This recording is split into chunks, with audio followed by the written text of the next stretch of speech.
Hello everyone. Today I'm going to tell you about my research on simulation of the coronavirus's envelope assembly process in an effort to help develop treatments for COVID-19. I am the lead scientist at a startup company called Conduit Computing. As part of my responsibilities, I wrote a proposal to the COVID-19 HPC Consortium, a US government initiative to bring together supercomputing resources from across the nation in order to combat the pandemic. My proposal was accepted, and we were matched with the supercomputer Frontera, the 8th most powerful supercomputer in the world. To give an overview of my research, Conduit is using molecular dynamics simulations to study a part of the coronavirus's life cycle called envelope assembly. We hope to identify some protein-protein interactions involved in envelope assembly, which may serve as targets for therapeutics. Envelope assembly, or budding, is the process by which SARS CoV-2 makes its spherical viral particles.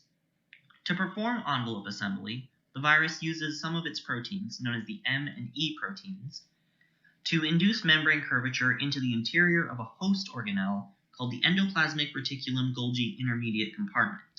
This allows the virus to package its nucleocapsid into vesicles within the ER Golgi intermediate compartment and to later secrete mature viral particles from the cell. I'd like to emphasize that the M and E proteins are underexploited targets in SARS-CoV-2 biology. Most groups are focusing on the spike protein, main protease, and replicase, but not many people are looking into the M and E proteins. I believe that these proteins may have great potential to exhibit functional target sites for interference by therapeutic molecules.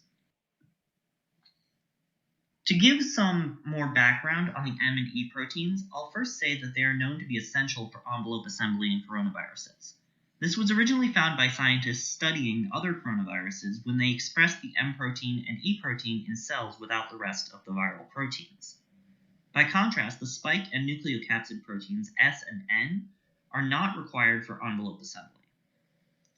Another interesting fact about the M and E proteins is that the ratio of M proteins to E proteins in ER Golgi intermediate compartment membrane of infected cells is about 300 to 1. And as the M and E protein structures have not yet been fully solved, we at Conduit have been using the FIG Lab's highly accurate predicted structures for these proteins. The FIG Lab made these predicted structures by refining Google's AlphaFold M and E structures. As you can see below, the M protein forms a homodimer, and the E protein forms a homopentamer.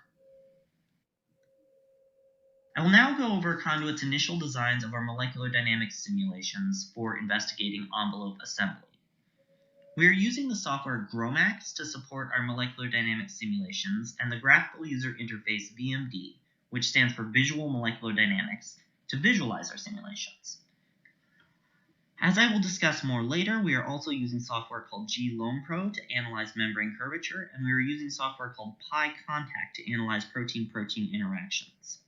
We are working on 6 simulations as depicted on this slide. Simulation 1 is just the ER Golgi intermediate compartment membrane on its own with the appropriate lipid composition. This will help us see how much membrane curvature occurs in the baseline case with no proteins. Simulations 2 and 3, respectively, are just a single M protein dimer and a single E protein pentamer in the membrane. These serve as controls, which will establish how much membrane curvature in the M dimer, how much membrane curvature the M dimer introduces, and how much membrane curvature the E pentamer introduces without any interactions between complexes. Simulations 4 and 5 are the 4M dimer and 4E pentamer simulations. These are intended to show what kinds of interactions occur between complexes of the same type, either M dimers with other M dimers or E pentamers with other E pentamers. Finally, simulation 6 uses 3 M protein dimers and 1 E protein pentamer. This is our main experimental simulation, and it will hopefully show what kinds of interactions occur among the more common M complexes and the more dilute E complexes in the ER Golgi intermediate compartment membrane. Based on what is known in the literature, I would guess that both M to M and M to E interactions may play some role here.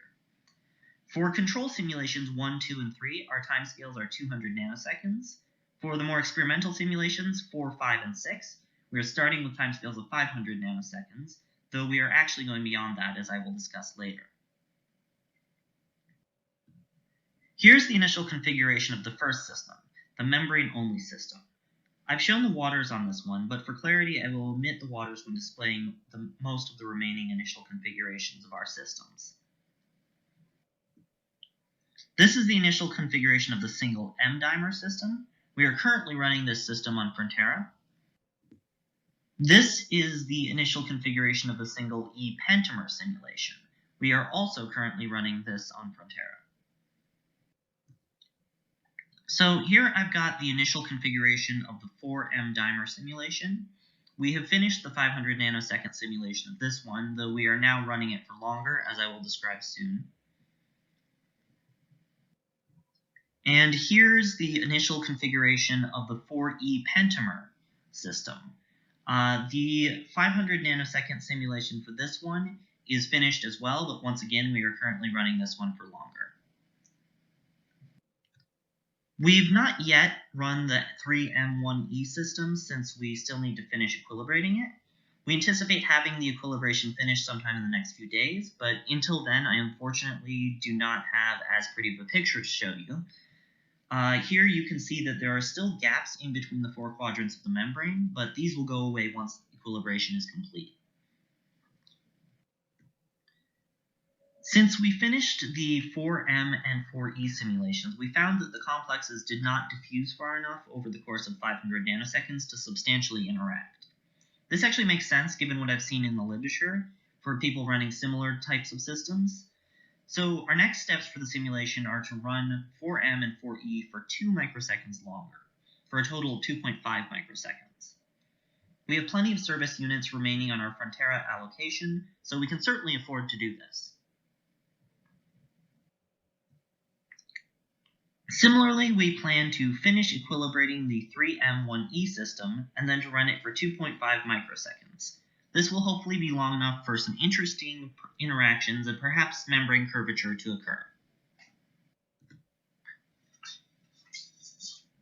We also want to quantify the data from all these simulations. So far we've only looked at the qualitative results, but quantitative analysis is of course important to gain more substantive information. First, we are working on quantifying membrane curvature profiles over time using the software called GLOMPRO. We are also working on using software called PyContact to quantify which amino acids of which protein complexes are undergoing interactions across the frames of the molecular dynamics trajectories. I plan to have us look at the protein-protein interactions during periods of high membrane curvature and to identify what amino acid sequences on the proteins are participating in such interactions. This may allow us to identify protein-protein interactions with functional importance for the SARS CoV-2 envelope assembly process. In this way, I aim for Conduit to identify possible M and E protein structural targets for therapeutics which may disrupt these protein-protein interactions. I would like to thank my wonderful team for their contributions. Ryan Robinson is Conduit's CEO. As mentioned, I am the lead scientist and have been directing this project along with some other research at Conduit. Ankush is our computational chemistry collaborator who has done a great deal in preparing the initial configurations and in general advising. Tamer and Coyote are our software engineers, and they have put a lot of excellent work into running the simulations and starting to work with the analysis programs. Pranav is our quantum engineer. He's been more involved in some other projects at Conduit, but has also been quite helpful on this work. With that, I will conclude my presentation and open the floor to questions. Thank you.